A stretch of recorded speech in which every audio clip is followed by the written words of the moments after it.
Avant de se quitter, retour en Allemagne à la rencontre d'un couple d'artistes entrés en résistance contre son voisinage.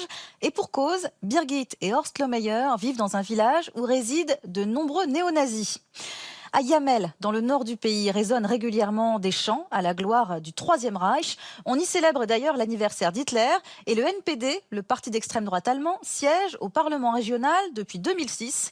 En quelques années, les extrémistes ont pris le contrôle de ce hameau et malgré les menaces, les Lohmeyer organisent chaque année un festival de musique pour défendre la démocratie, un événement placé sous très haute sécurité. Un reportage de Kolia Kanziora.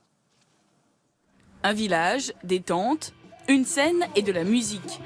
Le festival de Yamel ressemble à n'importe quel autre festival. Mais aux alentours, des détails frappent les visiteurs. Comme ce panneau qui indique le lieu de naissance d'Hitler, ses symboles nationalistes ou ce drapeau de l'Empire allemand. Car le village est presque entièrement habité par des néo-nazis.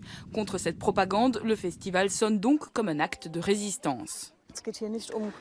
Il ne s'agit pas de faire du commerce ou de la culture, mais plutôt de défendre la démocratie face à des familles entières de néo-nazis qui ont colonisé notre village et pensent pouvoir y faire ce qu'elles veulent. Oui, c'est ça qu'on cherche à faire. Birgit et Horst Lohmeyer vivent aussi à Yamel. Ils ont fondé le festival comme un projet de légitime défense contre la mentalité fasciste qui règne dans le voisinage. Chaque année, leur courage est récompensé. Le festival attire des musiciens renommés qui acceptent de se produire gratuitement pour montrer leur solidarité. Cette fois, le festival a accueilli le groupe hambourgeois Die Sterne, une star de l'indie pop germanophone.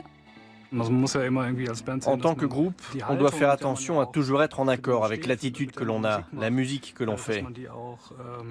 Pour moi, le fait de soutenir les Lohmeyer est très important, car leur vie quotidienne ici doit être un véritable enfer. La peur fait partie de leur quotidien. Car le festival de Yamel est bien plus qu'un simple événement culturel, en témoigne la présence massive de policiers à l'entrée.